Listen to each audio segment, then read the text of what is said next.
What's good, Commanders fans? So, not so great news about Austin Ekeler, but Dan Quinn announced in his presser a couple of minutes ago that Austin Ekeler will be out on Sunday. So, not a surprise after being concussed on Monday night and him not traveling with the team to Arizona to be evaluated. He is out, and I just hope he's back for the Browns, who we play the week after that, after Sunday.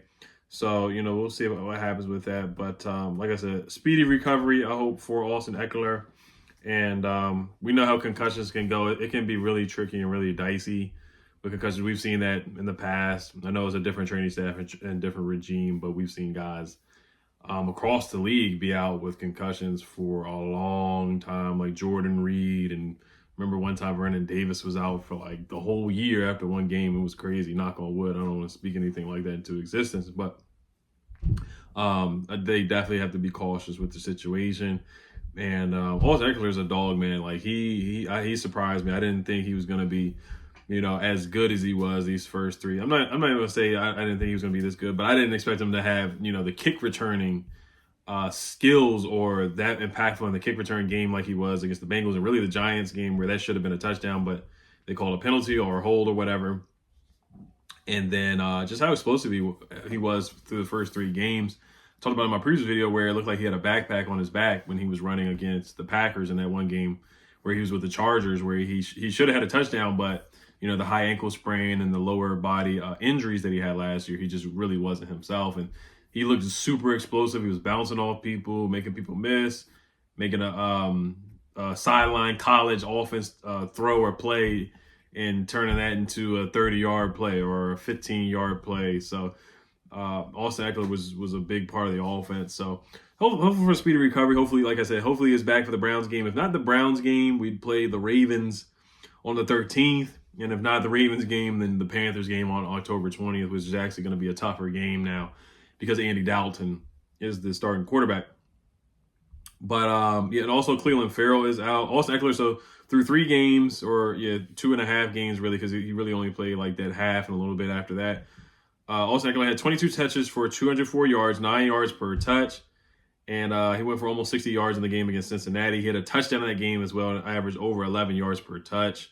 So that is tough. It's tough. But other guys got to step up, like Jeremy McNichols and Michael Wiley. He may be elevated. I know Chris Rodriguez is on the practice squad. And I don't think they're going to sign another running back, but Adam Peters has been pretty, I'm not going to say aggressive, but he's been on his toes, been ready to make moves. Like, when Emmanuel Forbes got injured, we signed Kayvon Seymour, and then we signed Bobby Price, and they signed Justin Hollins when Cleveland Farrell was hurt. So do they go out there and make a move? I talked about a couple running backs that may interest the team, like Jerick McKinnon's like the only guy I would take a look at because he's an explosive running back. He's like another wide receiver out there. He had a really good career with the Chiefs and made some really good plays as a wide receiver out of the backfield for the Chiefs for probably 2 or 3 years. He was very impactful for the Kansas City Chiefs. So I would definitely take a look at Jerick McKinnon, just to at least put him on the practice squad. I would at least do that. I think Adam Peters should consider that.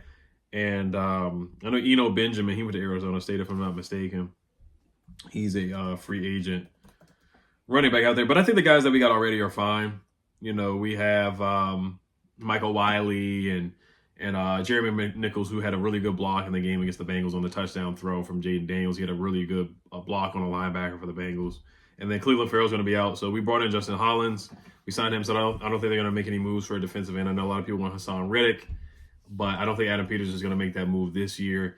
Maybe next year they draft another defensive end, another edge rusher, or trade for another edge rusher, or he's more aggressive and getting more proven talent in free agency at the edge rusher position. And Cleveland Farrell, honestly, right now he's our best pass rusher. That's the crazy thing about that too. I didn't think he was going to be our best pass rusher, but you don't want to just judge it on sacks. But he leads the team with sacks, with 2 sacks so far. So he will be out again. Hopefully he's back for the Browns game because we need some pressure for sure. And the Cardinals are on their like 4th string. Right, I want to say they're right tackle, 4th string right tackle at this point, or a 4th string left tackle. Yeah, they're on their 4th string right tackle at this point. They got a lot of injuries on the offensive line and the defensive line.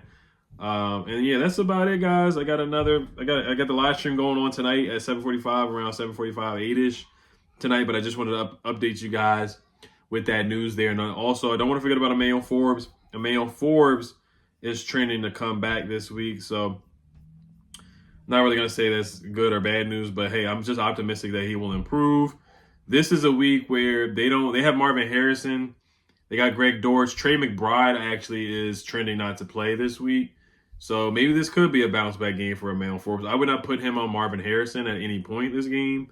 I mean, maybe test him a little bit, but I would not. I would try to steer away in the red zone from putting Emmanuel Forbes on Marvin. And Marvin Harrison, it's not like he's some big physical guy like DJ Moore, AJ Brown, or even Mike Evans.